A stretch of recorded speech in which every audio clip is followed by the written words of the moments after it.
So, how do you attract paying customers online that you can handle? More paying customers than you can handle. So, I've decided to write out the whole process of getting more customers than you can handle online. So, I call this sales funnel. So, sales funnel is essentially the process whereby you take someone who wants to buy a commodity that you sell, maybe a product or a service. So you take them from the point whereby they have not heard about you before to the point whereby they buy from you, giving you their money. So these are all the steps that are involved. So the first is the pain point. What does pain point mean? The pain point is what the customer is experiencing. Their pain point, what they want to solve. Do they lack money? Do they have health issues? Do they want to make their wedding so colorful? Do they want to look smart, with their dress? Whatever it is that is their pain point. So that is what your offer, the second one, must address, right? So under the pain points I've explained, I mean, are they afraid of poverty? Are they afraid of health issues? Do they have health issues? Maybe they have hypertension or cancer or anything like that, or they just want to look smart, or they want to build their own house. Whatever it is that your product is going to solve for them, that is what the pain point is all about. So then the next thing that is very important in the sales funnel is the hot offer, right? So what offer do you have for people who are interested in your business? How can your offer, how can what you offer, is it a product or service? Maybe you are a lawyer or a doctor, or you're a physiotherapist, or you are a website designer, or you are a graphic designer, whatever it is that you do, that particular offer must be giving value to people. Okay, so examples of offer that you can have is digital products. You can be selling digital products on how to make money, for instance, to solve the problem of poverty. Okay, so you can have health consultancy. Maybe you are offering health consultancy to people who have health issues to help them battle, solve the health problem that they have. Or do you have a health product, maybe some kind of health product, or or whatever it is, nutritious product that they sell that you want to sell to clients? So this could be your own offer. So is it shoes? Are you selling shoes? Are you selling clothes? On this, whatever it is that you're selling, or are you into real estate? Whatever it is that you know that people pay you for, that is your own offer. And the offer must be something that people are so interested in, not a kind of generic something that they can get, down the road. So that is that about offer. So the next thing is the education part. People will never buy from you until they understand what it is that you want to give to them. How is that thing that you want to sell to them, how is it going to solve their problem? How is it going to make them better? I mean, how is it going to make them happier? Is it going to put money in their pocket? Is it going to make them look smarter than before? Is it going to make them, look more attractive or sexy or whatever it is?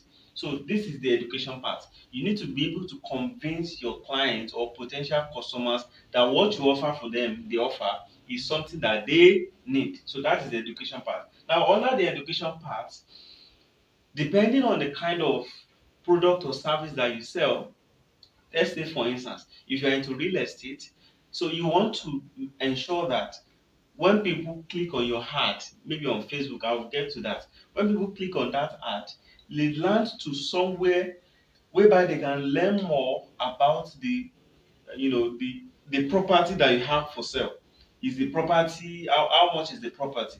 Is the property, does it have water? Does the property have toilet?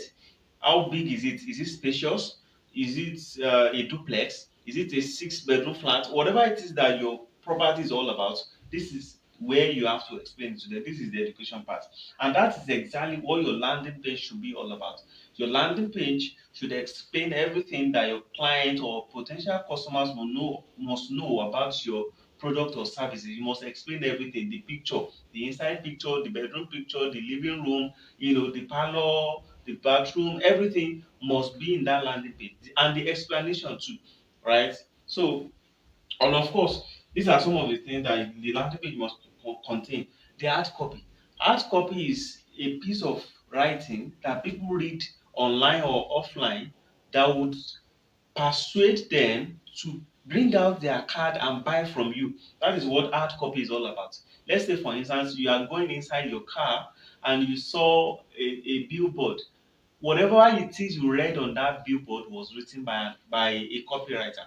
A copywriter is someone who whose skill is to persuade your potential customers to buy from you. You see, when you see whatever it is that they write in a piece of advertisement, that is hard copy. So, in order not to dwell on this, let's go to the next one: testimonials. Have you, sold your product or service to some people in the past? This is the time to show it in the landing page. People, 80% of the time, people often take their decision based on other people that have used your product or service in the past. Has anyone bought your product? Have you had some customers in the past? This is where you put the testimonials of such people, their reviews. What do they think about your business? When they read about these reviews, they might be interested in joining your business. I think, oh, if this person is delivering something of value like this, right, and people are saying such good things about him or her, I think this is something I should check out too. So that is testimonials. Results. Have you gotten some kind of results with what you are selling or with the service you are rendering? This is the time to show it in the landing page. It's all part of the education. You have to educate people enough for them to know, oh, this is for me.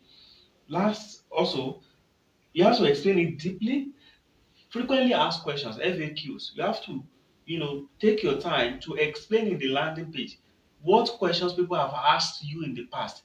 Answer those questions in the landing page. The person that is reading the landing page, that is reading about your business or the offer you have to offer that you're selling, they might have the same question.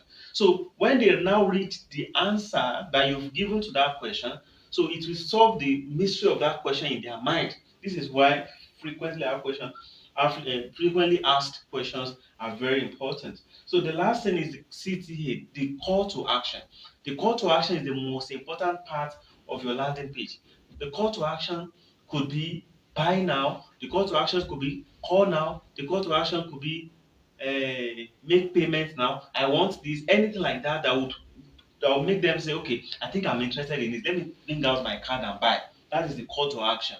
All right. So the next thing is that is very important in your sales process in order to attract more paying customers online than you can handle is the traffic.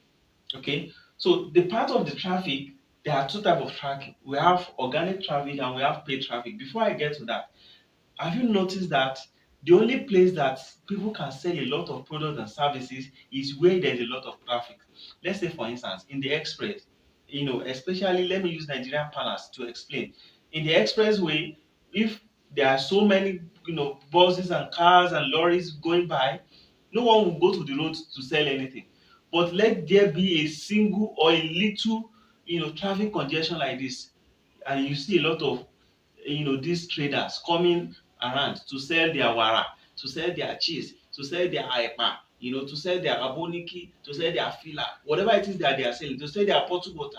Why? Because they know that the cars have people in them, people with emotions, people that have pain points that they want to solve, people that have been thirsty, they need water. This is why these people are now coming with bottled water to sell to them, because there's a traffic. Another example is that, let's say in a marketplace and in a street, someone is selling mango in the street and someone is selling mango in the marketplace. Who do you think will sell the most? Of course, if you are like most people, you choose the person in the market. The person in the market will sell the most, mangoes. Why? Because there are so many people passing the market. So let's say in the street, let's say in a day, 100 people pass in a day, and out of these 100 people, let's say 8 people are interested in buying mangoes from her, right? And these 8 people buy mango and that is it for that day. But in the market, on the other hand, in let's say 5 minutes, 100 people can pass in 5 minutes. That means what the other person can sell in a whole 24 hours, this other person can sell the same stuff in just 5 minutes, because the number of traffic that is passing where this person is trying to sell his product or her product, is higher than the one in the street. This is why online you can have a lot of sales, because this all this online stuff, being on Facebook, Twitter, on Instagram, YouTube, Google, or elsewhere online, essentially if people are online, they are human beings, not bots, not robots. So they are human beings that need products and services, and they have pain points. So this is why when you show your product and services to them, they will be able to buy. But it is not just enough for you to go to your Facebook profile and just post what you do there. I mean, there's a limit to what Facebook can show people. For instance, there's a research that says that I think I don't remember the figure, but Facebook show your post only to around 7 to 10% of your friend list. People on your people that are your friends on Facebook. Facebook show your post to only 7 to 10% of them, which means if you have 5,000 friends on Facebook, Facebook can show your post to only like 500 of them because it is not paid, it is organic. Alright, but if it is paid, now I've explained organic. Organic is essentially something free, right? Someone putting you know uh, their product or services in the market are having organic traffic. Organic traffic, people that are passing, it is free. No one is billing you, for being there. Alright, so but paid on the other hand, paid traffic is now much more, result oriented than organic. Why? In paid advertising, you are now paying Facebook that Facebook I am selling this and that. And I want you to show my product and services to people that have the same interest as this. Now, Facebook has made it so easy for you. I'm using Facebook as an example, of course, because there are so many other ways for you to generate traffic online. There's Facebook advertising, there's Microsoft advertising, there's Google advertising, there is, a lot of other places that you can get a lot of traffic. Even Instagram, even Twitter, you can get a lot of traffic. But I'm using Facebook as as a case study now. So Facebook, you are not telling Facebook, okay, Facebook, oh, I am selling so and so product, or I have so and so service, right? Please help me show it to. You now tell Facebook the kind of people that you want Facebook to show those products to. Okay, then Facebook now start showing it to all of them based on the budget that you have set for that particular day. You can set a budget as low as 1,000 naira, and Facebook can show that post to, let's say, 699 people for 1,000 naira. That means if you set 10,000 naira, Facebook can show that post to times 10 of what number you can, of people that can see your post before. Let's say if 699 people can see that post for 1,000 naira, then 6,000 naira and 19 people would see the same post if your budget is 10,000 naira.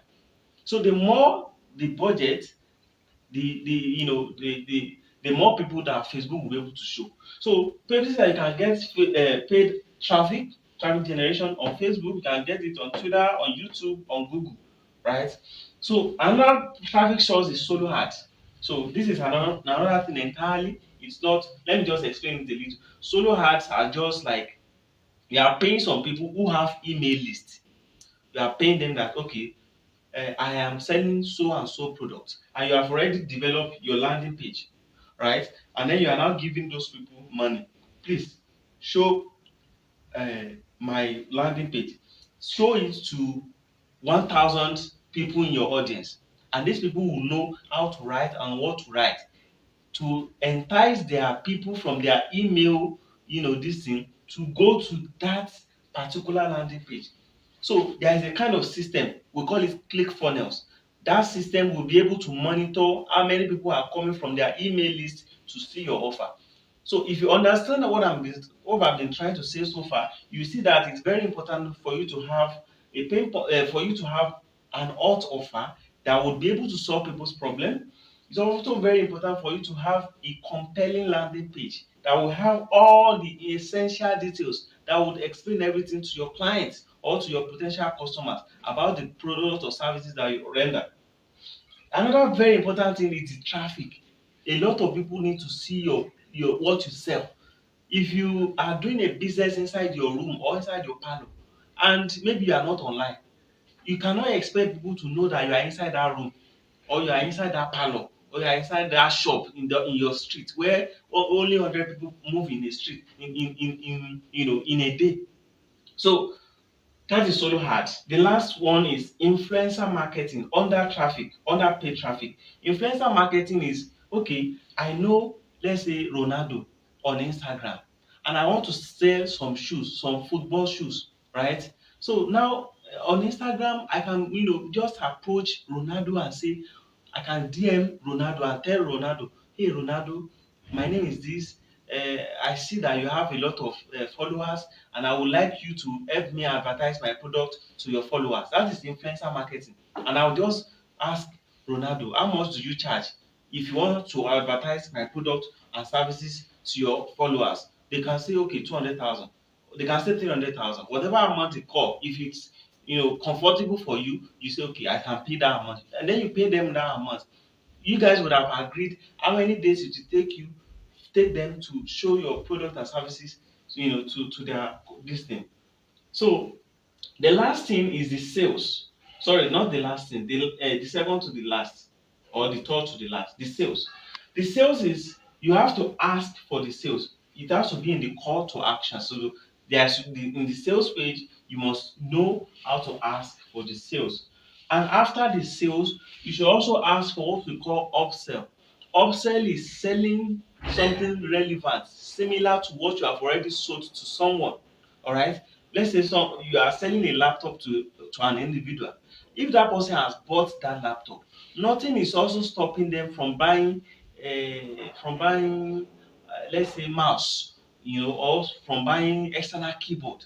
You can upsell it to them. Try to tell them, oh, since you have now bought this laptop, people that bought this laptop also buy this mouse, because it's a follow come mouse, because and people also buy laptop charger, or they also buy extra battery. Whatever it is that is relevant to what they have already bought, you have to sell it to them. That is what we call upsell. So the delivery, you must have a delivery system in place whereby you'll be able to give people what they have already ordered without delaying at all. You have to have a delivery system, a perfect delivery system in place to give them what they have already paid for. That is the delivery. Give them what they paid for. All right. So the last one is the support system. Support. People often have questions or inquiries regarding what they have already bought from you. So this is why you must have a support team. If you are a very small business, it should be something you can do on your own. Give them an email or a WhatsApp number that they can reach out to anytime they encounter any problem with what they have bought from you. That is what support is all about. So there's nothing after that. So after sales support is what support is all about. And that is how to generate more, how to attract more paying customers online than you can handle. There's no other way around it. And I hope you have learned a lot.